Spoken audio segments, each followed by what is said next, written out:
بسم اللہ الرحمن الرحیم، السلام علیکم۔ میں ہوں سیبی کاظمی، آپ دیکھ رہے ہیں فیس بک اور یوٹیوب۔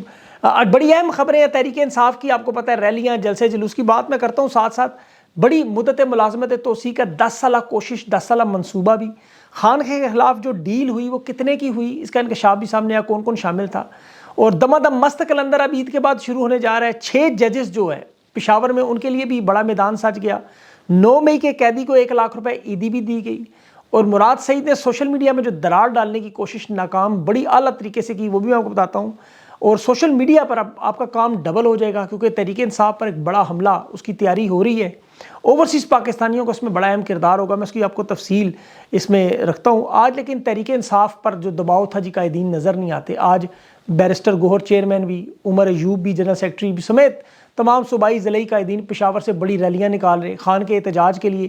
آپ کو پتہ ہے اب یہ اگلے مراحل میں داخل ہوگا۔ جیل سے خان کا ایک بڑا مضبوط منصوبہ اور پیغامات کی صورت میں اعظم سواتی کو ملا، اعظم سواتی سے اب مرکزی قائدین تک پہنچ چکا ہے، اور یہ منصوبہ میں اب آپ کے سامنے ابھی کھل کے رکھ نہیں سکتا، کیونکہ آپ کو پتہ ہے پھر یہ لوگ اس کا توڑ نکال لیتے ہیں، بااعتماد لوگ بتاتے ہیں، وہ پھر خبر اس طرح دے نہیں سکتے۔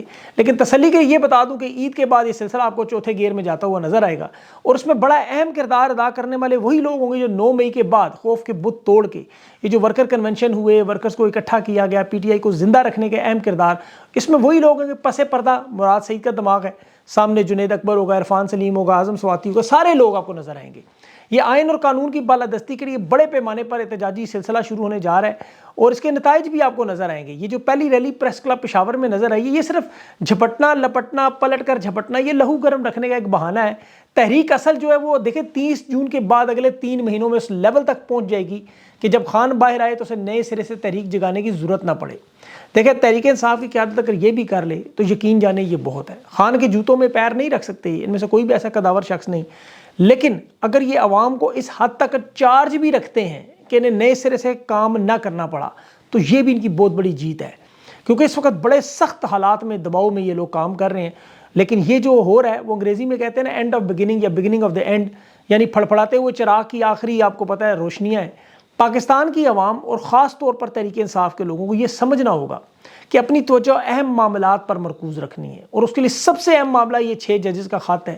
اسے دیکھیں آپ کسی صورت میں یہ لوٹوں کو ٹکٹ دینا، الجھنا، یہ معاملات آپ سائیڈ پہ رکھیں۔ خان کے واضح فیصلے ہیں، مینڈیٹ احتجاج کی آپ کو پتہ ہے اس پہ فائٹ کرنی ہے۔ جو زیادتی کرے گا خود اپنی سیاست تباہ و برباد کرے گا، کسی کے راستے ہیں اسٹیبلشمنٹ سے رابطے تو وہ خود کھل جائیں گے۔ خان کی مخالفت میں تو جو آیا اس کا حشر آپ جانتے ہیں کیا ہوا۔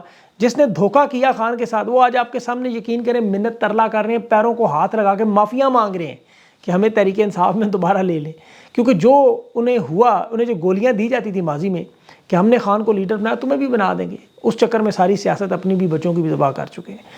اس وقت جو سوشل میڈیا پر توجہ آپ نے رکھنی ہے وہ احتجاج پر، اور بجائے یہ کہ کسی کی خامیاں ڈھونڈنے پر اپنی انرجی ضائع کریں۔ حقیقی معنوں میں دیکھیں تحریک انصاف کے لوگوں نے آگ کا دریا پار کیا ہے۔ اب اس آگ میں پک کر لوگ کندن ہو چکے ہیں، وہ نہیں بکیں گے، نہیں جھکیں گے۔ جس طرح عوام نے قربانیاں دیں، اس طرح بہت سے لوگ اوپر لیڈرشپ میں بھی دے چکے ہیں۔ اب ان کی جو مجبوریاں ہیں اس وقت، اب دیکھیں خان کے بیانات کو سامنے رکھ کے اس پہ عمل کریں۔ بس ویڈیو پیغامات کا خان نے کہا رہنما اور کارکن بنائیں، آپ شروع کریں یہ سلسلہ۔ میں آپ سب کو سٹریس کروں گا اس بات پہ کہ قیادت کی طرف سے کوئی کال آئے، اس کا شیڈول آئے، اس میں بھی جائیں، لیکن اپنی ویڈیوز بنانا شروع کریں، کیونکہ آپ کی آواز دبانا چاہتے ہیں۔ آپ اندازہ کریں 23 وزیر اعظم پاکستان میں آئے اور 40 سال امریت کا دور چلا۔ آج بھی تمام سابق وزرائے اعظم اور صدور کی شکلیں اور ٹی وی پر آپ کو نظر آ جاتی ہیں، لیاقت علی خان سے لے کے شہباز شریف تک ہو، چاہے نگران ہو، چاہے چند دن کے لیے آیا ہو کوئی، لیکن خان کی تصویر یہ مائنس کر دیتے ہیں، چاہے وہ کرکٹ کی ڈاکومنٹری ہو، 23 مارچ کی ڈاکومنٹری ہو، پاکستان کے حوالے سے کوئی کام ہو۔ تو اس لیے آپ نے آواز ضرور اٹھانی ہے، یہ لازمی ہے۔ آپ کو یہ جو سفر ہے، یہ جو آپ کو دیکھیں 2 سال کے جو ظلم و ستم ہے، اس میں یہ ایک دم پلٹیں گے نہیں۔ آپ نے انہی نکات کو سوچنا ہے، اپنی بڑی پرامن لڑائی کی تیاری کرنی ہے۔ مراد سعید کے پیغام کو سامنے رکھیں، اس کو اللہ نے بڑا دماغ دیا اس بندے کو۔ اس نے کہا نا جو ذاتی مفاد کے لیے تحریک انصاف میں جو آیا خود بخود فلٹر ہوا، بات سچ ہے بالکل، سارے ایکسپوز ہو گئے، خود نکل گئے اور آٹومیٹیکلی دور ہو جاتے ہیں۔ اس پر آپ اپنی طاقت اور اپنا وقت برباد نہ کریں۔ تحریک انصاف کے جو رہنما ہیں انہیں بھی دیکھیں یہ پیغام میرا یہی ہے سب لوگوں کو، لڑائی جھگڑے اختلافات ویسے تو دیکھیں ہر سیاسی جماعت میں یہ معمول کی بات ہے۔ پی ٹی آئی تو دنیا کی بڑی جماعتوں میں آتی ہے، یہاں تو چھوٹی چھوٹی جماعتوں میں سر پٹول ہوتی ہے، اور یہاں بہت سے لوگ پی ٹی آئی میں اب ایسے شامل ہیں جو تجربہ کار نہیں ہیں، ان کی سیاسی اتنی وابستگی نہیں، لیکن قدرتی امر ہے کہ اب ان کا ہر شخص جس طرح اپنا ذاتی کردار بھی عوام کے سامنے رکھنا چاہتا ہے کہ میں خان کے زیادہ قریب ہوں۔ آپ کو یاد ہوگا جب جلسہ تھا خان کا ہوتا تھا تو اسٹیج پر ایک جلسہ اسٹیج پر ایک گراؤنڈ پہ ہوتا تھا، تو یہ تمام لوگ جو اس بات پہ لڑتے ہیں کہ میں خان کے کتنا قریب ہوں، میں خان کے ساتھ کندھے پہ کندھا ملا کھڑا ہوں، تو آج بھی یہی ہو رہا ہے، یہ کوئی نئی بات نہیں۔ خان رہنما اتنا بڑا ہے، ہر بندے کی یہ خواہش ہوتی ہے۔ ابھی کور کمیٹی میں بھی لڑائیاں ہوتی رہتی ہیں، اختلافات ہوتے رہتے ہیں، لیکن میرے خیال میں یہ اختلافات اگر عوام کے سامنے نہ آئیں، گھر کے اندر لڑائی رکھے تو زیادہ بہتر ہے، لوگوں کو بہت ساری چیزیں سمجھ نہیں آ سکتی۔ اب سب سے بڑی مثال آپ کے سامنے زلفی بخاری کی رکھیں، یہ رہنما کہ دیکھیں ایک نشست کے لیے لوگ دیوانے اور پاگل ہو رہے تھے، زلفی نے اپنی نشست پلیٹ میں رکھ کے علامہ ناصر عباس کے سامنے رکھ دی، کیونکہ خان کا نظریہ تھا، اس نے چھوڑ دی۔ اور بجائے یہ کہ وہ اپنے سوشل میڈیا سے مہم شروع کر دیتا، اختلافات شروع کرتا، اپنی ٹیم بناتا سائیڈ پہ، وہ سائیڈ پہ ہو گیا۔ اور بہت سے لوگوں کو یہ پتہ نہیں ہے شاید بات کہ انٹرنیشنل لیول پہ پی ٹی آئی کا جتنا نام بنا ہے، یہ جتنے انٹرویوز آپ کو نظر آتے ہیں، یہ زلفی بخاری کی محنت ہے، اس کا میں نہیں شاہد ہوں، بلکہ کچھ میں تو میں نے مدد بھی کی۔ زلفی بخاری کا بڑا اہم کردار آنے والے دنوں میں آپ کو نظر آئے گا جب ڈونلڈ ٹرمپ کی حکومت بنے گی، یہ پہلا شخص ہوگا جو بیک ڈور رابطوں سے آپ کو نظر آئے گا۔ سینیٹر بننا ظاہر ہے طاقتور ہونا تھا، لیکن بہرحال سینیٹر کے بغیر بھی اپنا کام جاری رکھے گا، لیکن رہنما یہ مثال ذہن میں رکھیں۔ تحریک انصاف کچھ دنوں کی جماعت نہیں ہے، دیکھیں یہ 27 سال پرانی جماعت ہے، اس نے ہر موسم دیکھ لیا، سونامی بھی دیکھ لی اور ٹانگا پارٹی کا سفر بھی دیکھ لیا۔ وہ لوگ جو خان کا مذاق اڑاتے رہے ان کی منت ترلا بھی تحریک انصاف میں آتے ہوئے دیکھ لی، رہنما آتے بھی دیکھے، جاتے بھی دیکھے، پارٹی ہائی جیک بھی ہوتے دیکھے، اور یہ پہلی دفعہ نہیں ہوا، جاوید ہاشمی کے دور سے ہو رہا ہے۔ تحریک انصاف انقلابی ایجنڈے سے ایک سیاسی پارٹی بھی بنی۔ اب یہ جو آپس کی لڑائیاں ہیں جو آپ کو سوشل میڈیا پہ نظر آئی، یہ پہلے بھی ہوتی تھیں، بڑے ٹھیک ٹھاک لیول پہ ہوتی تھیں، پروپیگنڈے بھی ہوتے تھے، لیکن جس طرح لمبی اننگز کھیلنے کے لیے آپ کو صرف وکٹ پر سٹے کرنا پڑتا ہے، رکنا پڑتا ہے، جیسے 92 کے ورلڈ کپ میں خان نے تیسرے نمبر پہ آ کے وکٹ بچائی، پھر انضمام اور وسیم اکرم نے کام کر دیا، تو اسی لیے آپ صرف اپنی وکٹیں بچائیں اور عمران خان کا انتظار کریں۔ عمران خان کو ہٹانا ان کی مجبوری تھی۔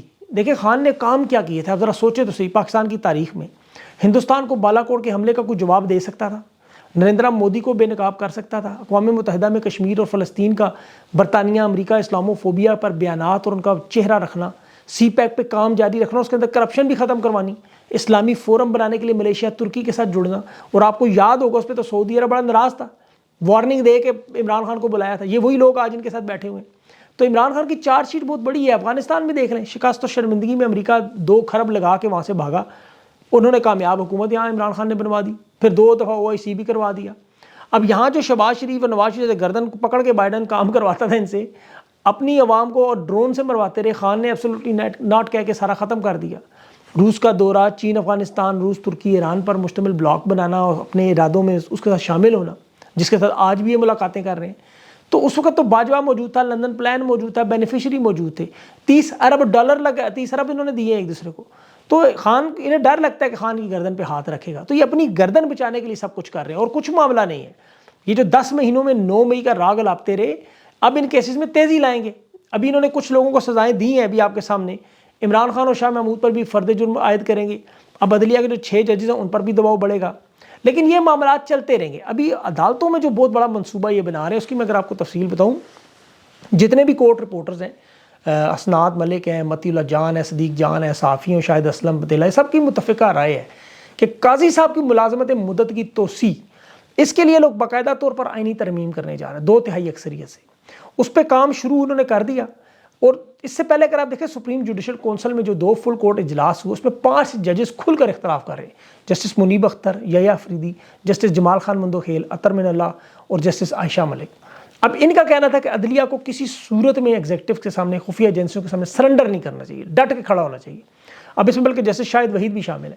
اب ان میں جو سینیورٹی میں دیکھیں اگر لائن میں اگر چیف جسٹس کی، تو اس لائن کو کاٹنے کی واردات ہو رہی ہے۔ ایسٹ انڈیا کمپنی نے تو ظاہر ہے انہی کے کندھے پر رکھ کے بندوق چلانی ہے، جس طرح ضیاء الحق، مولوی مشتاق، جسٹس منیر، یا اس کے بعد دیکھیں جسٹس قیوم تھا، رفیق تھا، افتخار چودھری تھا، اب قاضی فائز، اور قاضی فائز ان تمام ججز کا مجموعہ ہے، جتنا انہوں نے مل کر تباہ نہیں کیا اتنا قاضی فائز نے اکیلے پاکستان کو تباہ کیا ہے۔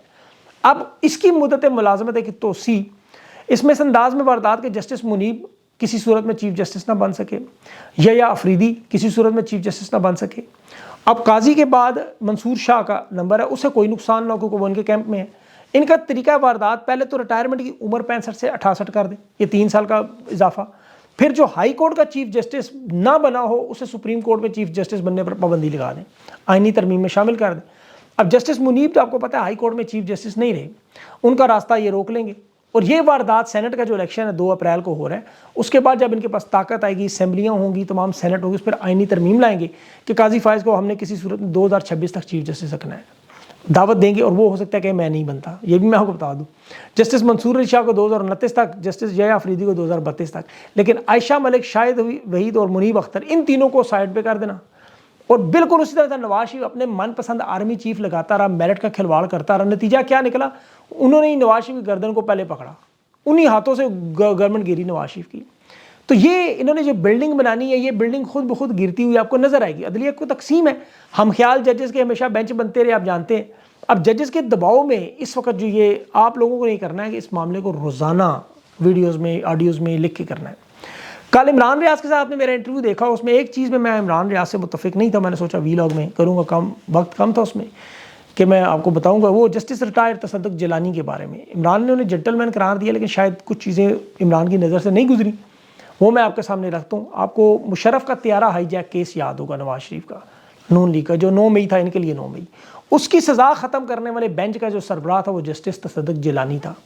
2009 میں نواز شریف کی جو نااہلی ختم ہوئی، اس بینچ کا سربراہ بھی یہی تھا، جسٹس تصدق جیلانی۔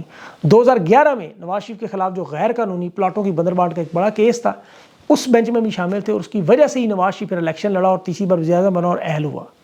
بے نظیر بھٹو نے اسے ہائی کورٹ کا چیف جسٹس لگایا تھا، نواز شریف نے اسے 2013 میں الیکشن کمشنر لگایا تھا چیف جسٹس، اسے نواز شریف نے بنا دیا۔ بیٹے کو ممنوعہ اسلحے کے لائسنس جاری کیے، اور ریٹائرمنٹ کے بعد سیکورٹی بھی دیتے رہے۔ تو یہ ان کی ایک پوری کہانی ہے اس آل شریف اور ان کے ساتھ، بڑا گہرا گٹھ جوڑ ہے جو عوام کو پتہ چلنی چاہیے۔ اب بہرحال اس میں تحریک انصاف کے سوشل میڈیا کی بات کروں، بڑا اہم معاملہ ہے، وہ بھی بہت بڑی طاقت ہے ان کی، آپ کو پتہ ہے۔ ابھی ٹویٹر یعنی ایکس، اس پر تو انہوں نے منصوبہ ٹویٹر پہ پابندی تو لگائی ہوئی ہے، لوگ اسے وی پی این لگا کے چلا لیتے ہیں۔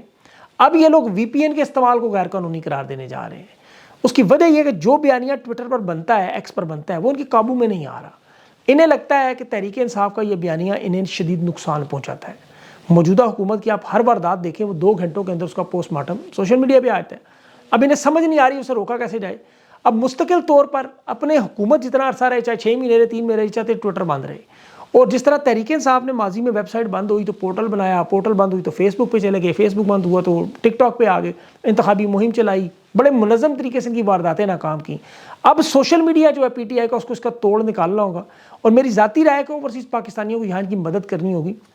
ابھی میں دیکھ رہا تھا ایک لڑکے نے بڑا اچھا پورٹل بنایا ہوا تھا، جس نے ای میل دنیا بھر میں جو داندی کے بارے میں تمام مغربی ممالک کو پہنچی۔ اس طرح کے بہت سے نوجوان ہیں جو ذہین ہیں، پھر اوورسیز پاکستانیوں کے پاس وسائل کی کمی نہیں، انہیں یہاں انویسٹ کرنا پڑے گا، ایک مفت سروس بنانی ہوگی جسے نہ یہ بلاک کر سکیں نہ روک سکیں، اور یہ سروس عوام کو دینی ہوگی۔ ابھی جو وی پی این کمپنیوں سے دیکھیں، یہ معلومات لے لیتے ہیں اور اس کے بعد ساری ایکٹیویٹی بھی مانیٹر کرتے ہیں، لوگوں کو اٹھا بھی لیتے ہیں اس چکر میں۔ تحریک انصاف کو ابھی وقتی طور پر جو چپکلش نظر آ رہی ہے رہنماؤں کی، ٹکٹ کے مسائل یا احتجاج کے مسائل، ان سے ہٹ کے اپنا بیانیہ عوام کے سامنے رکھنا ہوگا۔ ابھی فی الحال تحریک انصاف کا بیانیہ رک رہا ہے، یہ میں آپ کو بتا رہا ہوں، انتخابات کے دوران جس طرح پہنچ رہا تھا، یہ بیانیہ رک رہا ہے، اس میں ٹویٹر ایک بہت بڑی وجہ ہے۔ لیکن خان نے اب دیکھیں رہنماؤں کو جو حکم دیا ہے، وی لاگز بنائیں، اس بیانیے کو پروموٹ کریں، زیادہ سے زیادہ پروموٹ کریں کہ یہ اپنے بیانیہ 9 مئی کے مظالم، ججز کے معاملے کو خاص طور پر، دھاندلی، مینڈیٹ، گرفتار لوگوں کے جو مظالم ہیں، یہ ساری تفصیلات اور موجودہ حکومت کی ناکامیوں کی فہرست یہ اوورسیز پاکستانیوں کا بار بار عوام کے سامنے رکھیں، اور سوشل میڈیا پر آپ کا کام ڈبل ہوگا اب، اور عید کے بعد تو یہ کام ہو سکتا ہے 3 گنا بڑھ جائے۔ تو اس لیے آپ لوگوں نے اس تمام صفوں میں اتحاد رکھنا ہے، ان تمام معاملات کو دیکھنا ہے، اور یہ چھوٹی موٹی چیزوں سے اپنے آپ کو ڈسٹریکٹ نہیں کرنا، فوکس رکھیں، صرف آپ بس چلتے جائیں چلتے جائیں، انشاءاللہ منزل آپ کی سامنے ہوگی۔ اور پہلے میں نے عمران ریاض سے انٹرویو کیا، ابھی میں نے تھوڑی دیر بعد میرا اوریا مقبول جان صاحب سے انٹرویو ہے۔ یہ میں اسی لیے سلسلہ کر رہا ہوں کہ آپ لوگوں کے سامنے جو تھوڑا بہت مجھے مایوسی تو نہیں، میں اسے کہتا غصہ کہتا ہوں، آپ کی مایوسی غصے میں ہے، اس پہ جو ہے وہ ان کے ساتھ تفصیل سے بات کیا کروں تاکہ آپ کو دوسرا پہلو بھی نظر آئے۔ بہت ساری چیزیں میرے ذہن میں رہ جاتی ہیں، وہ ان سے کور کروں تاکہ آپ لوگ دوبارہ اپنے پیروں پہ کھڑے ہوں، دوبارہ پمپ اپ ہوں۔ اللہ پاکستان کا حامی و ناصر ہو اور آپ لوگوں کی مدد کرے۔ اپنا خیال رکھیں، مجھے اگلی ویڈیو تک کے لیے اجازت دیں، اللہ حافظ۔